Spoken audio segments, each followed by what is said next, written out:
Welcome to Planetterrian Daily, episode 23. Today is February 27th, 2026. Infusing stem cells from young donors reduced frailty in older people, boosting their strength and mobility.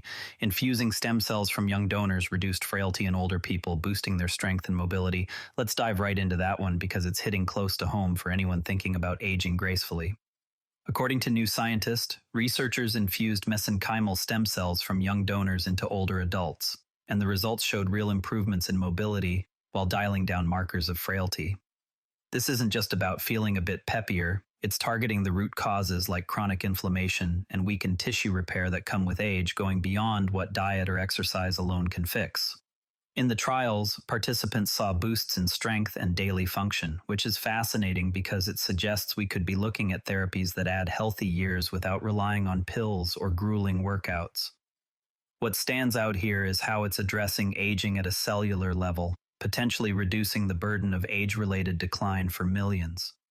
The stem cell infusion for frailty really stands out as a direct hit on aging's toll. By targeting inflammation and tissue repair at that deep cellular level, it not only improved physical function in these trials but could extend healthy years for the elderly, cutting down on the need for drugs or intense exercise regimens. Researchers are now pushing for larger studies to nail down the safety profile and any real longevity benefits, which has me wondering what other age-related conditions we might tackle with this approach. Maybe something like cognitive decline or joint issues that plague so many folks. If I had to pick, I'd say therapies for neurodegenerative diseases would be a game changer, but it's exciting to see the science evolving here. Now, shifting gears to something in the realm of diet and metabolism, which ties into longevity in its own way.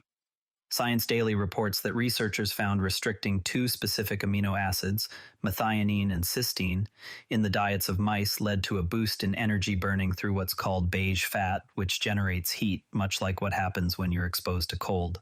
This mimics the metabolic kick you get from chilly environments, but without actually needing to shiver through a winter day in Vancouver. The key here is how it activates fat-burning pathways, pointing to potential dietary strategies for tackling obesity that don't require hitting the gym, though of course exercise has its own perks. It's an incremental step building on what we know about calorie restriction and metabolism, and it opens doors for human trials that could refine how we approach weight management through targeted nutrition. I find it intriguing because it shows how tweaking just a couple of building blocks in our food could hack our body's energy systems, potentially leading to more accessible treatments down the line. On a related note in innovative chemistry, let's talk about turning waste into something useful for health. Scientists, as detailed in Science Daily, developed an LED-powered iron catalyst that converts methane, a common natural gas byproduct, into complex compounds, including the synthetic estrogen drug dimestrol. This is clever because methane is often just flared off as waste, but here it's being repurposed into valuable chemicals for pharmaceuticals, all under sustainable conditions, with light instead of harsh heat or rare metals. The mechanism involves precise control over the reaction to build these intricate molecules, which could revolutionize how we produce drugs by making it greener and more efficient. What matters is the potential for scaling this up, turning an environmental nuisance into a resource for medicine, and it adds to the growing toolkit for sustainable synthesis in an industry that's often resource-heavy. I'm genuinely interested in how this might influence drug costs and availability, especially for treatments that rely on complex organics. Speaking of breakthroughs in biology that could shape future tech, here's one that's equal parts wild and promising.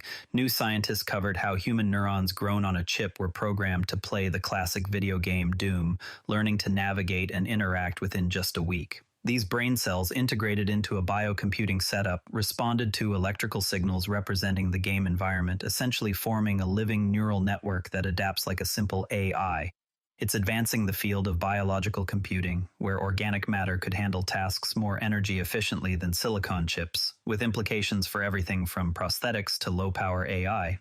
The significance lies in bridging neuroscience and computing. Think neural interfaces that learn from us in real time, potentially aiding those with neurological conditions. While it's early days and far from replacing your gaming PC, it refines our understanding of how neurons process information, which could lead to more sophisticated brain-machine interfaces. I have to admit, the idea of brain cells blasting demons in Doom is a fun hook, but the real excitement is in those energy-efficient applications for a power-hungry world. Taking a step back in time, evolutionary biology just got a clearer picture from some ancient evidence. MIT researchers, as reported in Science Daily, found molecular fingerprints in 541 million-year-old rocks that match compounds from modern sea sponges, confirming them as some of Earth's earliest animals. This involved analyzing sterile molecules preserved in the rock, which are unique to sponges and help refine the timeline of animal evolution during the Cambrian period. It builds on what we knew about early ocean life, highlighting how sponges likely shaped ancient ecosystems by filtering water and creating habitats. The finding matters because it sharpens our models of how complex life emerged, potentially influencing everything from biodiversity studies to understanding resilience in marine environments today. As someone who's always fascinated by origins, this feels like piecing together a puzzle that's been missing a key bit for decades. Now, on a more pressing health front that affects a huge population, there's a sobering projection out there. The American Heart Association, via Science Daily, forecasts that by 2050, 60% of women in the US will have some form of cardiovascular disease, largely driven by rising hypertension and obesity rates. This is based on current trends extrapolated forward, emphasizing how factors like poor diet and sedentary lifestyles are compounding risks, especially among younger women. It underscores the urgent need for preventive measures like early screening and lifestyle interventions tailored to women to head off this surge. Clinically, it means shifting focus to at-risk groups sooner, which could save lives and reduce healthcare burdens. It's not revolutionary data, but it adds weight to what we already suspect about modern health pitfalls. I think it's a call to action, reminding us that heart health isn't just an older person's issue. Starting preventive habits early could make all the difference. Switching to environmental science with a positive spin, there's progress in fighting climate change from the oceans.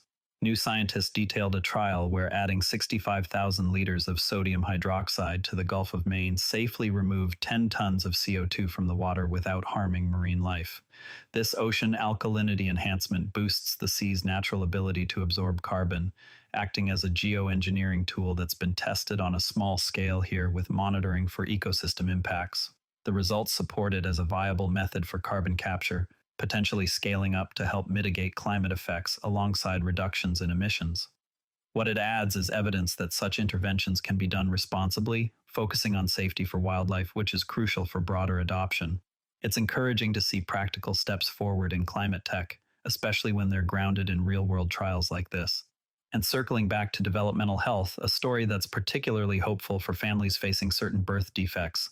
As per New Scientist, a patch made from placental stem cells, applied during in utero surgery for spina bifida, reduced brain damage in affected fetuses and improved their mobility after birth. This builds on standard fetal surgery by adding a regenerative layer that promotes healing at the spinal defect site, addressing complications like fluid buildup in the brain. The population it affects, those with this neural tube defect, could see lower rates of long-term disabilities, such as paralysis or cognitive issues, making early intervention even more effective. It's an incremental advance, but one that refines treatment protocols and highlights stem cells' role in prenatal care. For me, it's a reminder of how targeted therapies can change trajectories right from the start, potentially giving kids a stronger foundation. Finally, wrapping up with some expert insights on a field that's core to longevity research. Lifespan.io featured discussions from experts on Yamanaka factors, those key proteins discovered back in 2006 that can reverse cellular aging by reprogramming cells to a youthful state. They've been pivotal in understanding how to combat age-related diseases, with advances pointing toward therapies that restore function in tissues like the heart or brain. The conversation highlighted real-world applications from lab models to potential clinical trials, building on nearly 2 decades of progress. What it means for future research is a pathway to treating conditions like Alzheimer's or frailty by essentially turning back the clock on cells. It's not hype. The evidence is accumulating steadily, and it's thrilling to think about how this could extend healthy lifespans in meaningful ways. Before we go, next time we'll be watching for updates on those larger stem cell trials for frailty, as they could reveal more about scaling this for widespread use in aging populations. That's Planetterrian Daily for today. If you enjoyed this episode, a rating or review on Apple Podcasts or Spotify really helps new listeners find the show. I'm Patrick in Vancouver. Thanks for listening, and I'll see you tomorrow.